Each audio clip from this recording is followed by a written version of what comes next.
নমস্কার, আপনারা দেখছেন ওঙ্কার বাংলা। আপনাদের সঙ্গে রয়েছে আমি সৌমি। নজর রাখবো গুরুত্বপূর্ণ খবরের দিকে। বাংলায় শুরু ভোট যুদ্ধ। ২৬-এর বিধানসভা নির্বাচনের আগে থেকেই এসআইআর ইস্যু নিয়ে বিস্তর জল ঘোলা হচ্ছে। এই আবহে সোমবার ফের রাজ্য সরকার এবং নির্বাচন কমিশনের ভূমিকা নিয়ে কড়া সমালোচনা করল সুপ্রিম কোর্ট। পাসপোর্ট থাকা সত্ত্বেও ভোটার তালিকা থেকে নাম বাদ যাওয়া সংক্রান্ত একটি মামলার শুনানিতে শীর্ষ আদালতের বক্তব্য, রাজ্য এবং নির্বাচন কমিশনের মাঝে পড়ে সাধারণ ভোটাররা কার্যত পিষ্ট হচ্ছেন।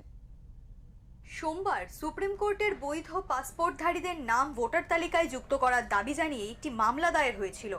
আবেদনকারীদের অভিযোগ ছিল জুডিশিয়াল অফিসাররা কোনো সুনির্দিষ্ট কারণ না দর্শিয়েই তাদের নাম তালিকা থেকে ছেঁটে ফেলছেন। যদিও এই বিষয়ে সরাসরি হস্তক্ষেপ করতে অস্বীকার করেছে শীর্ষ আদালত।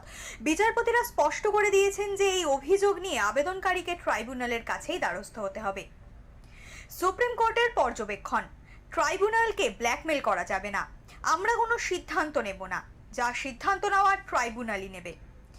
রাজ্য এবং নির্বাচন কমিশন এই দুই সাংবিধানিক প্রতিষ্ঠানের মাঝে পড়ে সাধারণ ভোটাররা কার্যত পিষ্ট হচ্ছে।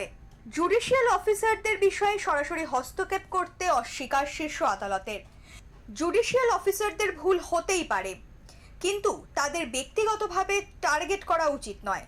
এসআইআর প্রক্রিয়ার জেরে রাজ্য জুড়ে প্রায় ৯১ লক্ষ ভোটারের নাম তালিকা থেকে বাদ। সব মিলিয়ে রাজ্য জুড়ে ভোটার ছাঁটাই নিয়ে যে ক্ষোভ তৈরি হয়েছে, তাতে সুপ্রিম কোর্টের আজকের এই পর্যবেক্ষণ অত্যন্ত তাৎপর্যপূর্ণ বলেই মনে করছেন আইনজ্ঞরা।